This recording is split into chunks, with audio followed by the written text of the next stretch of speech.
Assalamu alaikum. My name is Nimra Sohail and the topic of my presentation is rheumatic diseases. So let's start with the introduction of the rheumatic diseases. So rheumatic diseases हमारे पास autoimmune और inflammatory दोनों हो सकती हैं. इसमें basically होता क्या है कि जो हमारा इम्यून सिस्टम है वो हमारे अपने ही बॉडी सेल्स, टिश्यू, ऑर्गन्स या फिर मसल, टेंडन, बोन्स या फिर मोस्टली जॉइंट्स को अटैक करना शुरू कर देता है. सो इसमें बेसिकली हमारे पास दो क्लासिफिकेशन आती हैं. एक आती है आर्थराइटिस, दूसरी आती है स्पॉन्डिलोआर्थरोपैथिस. ये कंडीशन जो है ऑफन हमारे पास पेनफुल और क्रॉनिक होती हैं. अब हम देखते हैं कि हमारे पास कौन सी कॉमन रोमैटिक डिजीज़ आती हैं. वैसे तो we have more than 200 rheumatic diseases, but जो मोस्ट कॉमन है that are listed over here. So first we have ankylosing spondylitis. ये बेसिकली स्पॉन्डिलोआर्थराइटिस की टाइप है. इसमें ये जो है मोस्टली स्पाइन को अटैक करती है, और लेकिन कुछ पेशेंट्स में, बहुत ही रेयर ऐसा होता है, कुछ पेशेंट्स में ये बाजू और टांगों के जॉइंट्स को भी अटैक करती है. इस तरह के पेशेंट हमारे पास usually lower back pain symptom के साथ आते हैं, लेकिन जब हम उनका एक्सरे करते हैं तो उनकी एक्सरे फाइंडिंग बिल्कुल नॉर्मल आती है. Second we have gout basically arthritis की टाइप है, जिसमें हमारे पास जो है बेसिकली यूरेट एसिड क्रिस्टल जो होते हैं वो जॉइंट्स में इकट्ठे होना शुरू हो जाते हैं, कम्युलेट होना शुरू हो जाते हैं, जिसकी वजह से हमारे पास बहुत स्वेयर पेन और स्वेलिंग आती है. Third we have infectious arthritis. Infectious के नाम से पता चल रहा है कि इन्फेक्शन की वजह से हो रही है. सो ये बेसिकली एक सडन और काफ़ी पेनफुल कंडीशन होती है पेशेंट के लिए, और ये वायरल या फिर बैक्टीरियल दोनों की इन्फेक्शन की वजह से हो सकती है. और अगर बहुत ही स्वेयर केस हो जाए किसी का तो ये जॉइंट को परमानेंट डैमेज भी कर सकती है. Fourth we have lupus basically systemic autoimmune disease है. इसका मतलब है कि ये ऑटोइम्यून तो है ही है, लेकिन ये सिस्टम को भी इन्वॉल्व कर रही है, जिसमें बेसिकली क्या होता है, जो हमारा इम्यून सिस्टम है ना, वो हमारे अपने ही टिश्यूज़ को और ऑर्गेन्स को जो है वो अटैक करना शुरू कर देता है, और अटैक करके उन्हें डैमेज कर देता है. Next we have osteoarthritis. Osteoarthritis हमारे पास most common type of arthritis है, और ये एज रिलेटेड है. मोस्टली जो है ये ज़्यादा रेशो में फीमेल्स में पाई जाती है after the menopause.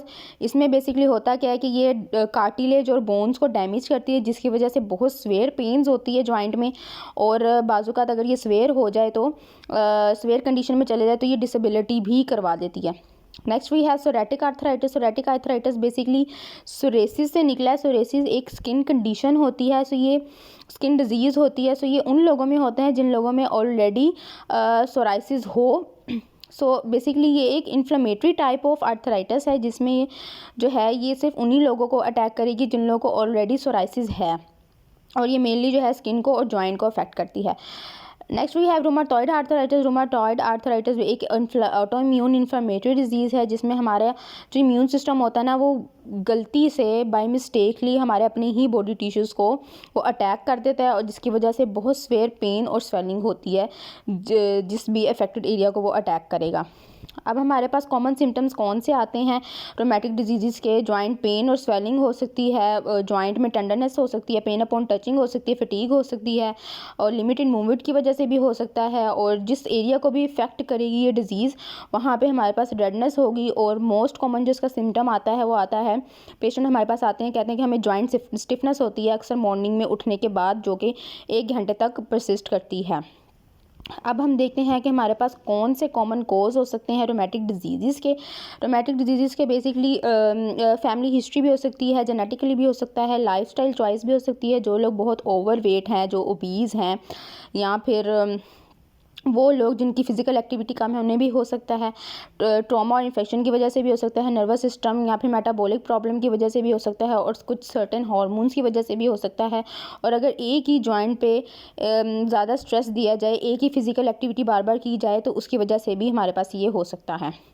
Duration basically इसकी क्या होती है, रोमैटिक डिजीज़ एक तो क्रॉनिक होती हैं ये, और with the passage of time ये प्रोग्रेसिव होती हैं. एक दफ़ा ये किसी को स्टार्ट होगी तो देन ये जो है इसका कोई रिवर्स फार्मूला नहीं है, और ये मोस्टली जो है विद इन द 2 years आपके जो जॉइंट्स को है उनको डैमेज करना शुरू कर देती है. अगर इसकी अर्ली डायग्नोसिस हो जाती है तो then it can be controlled, और ये एक बेटर आउटकम दे सकती है.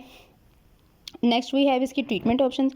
कोई प्रॉपर इसकी ट्रीटमेंट नहीं है, बट स्टिल हम इसको कंट्रोल रखने के लिए कॉर्टिस्टेरॉइड्स देते हैं, एनसेड्स देते हैं, एंटी रूमेटिक ड्रग्स देते हैं, एंड जानस काइनेज इनहिबिटर्स देते हैं. Thank you.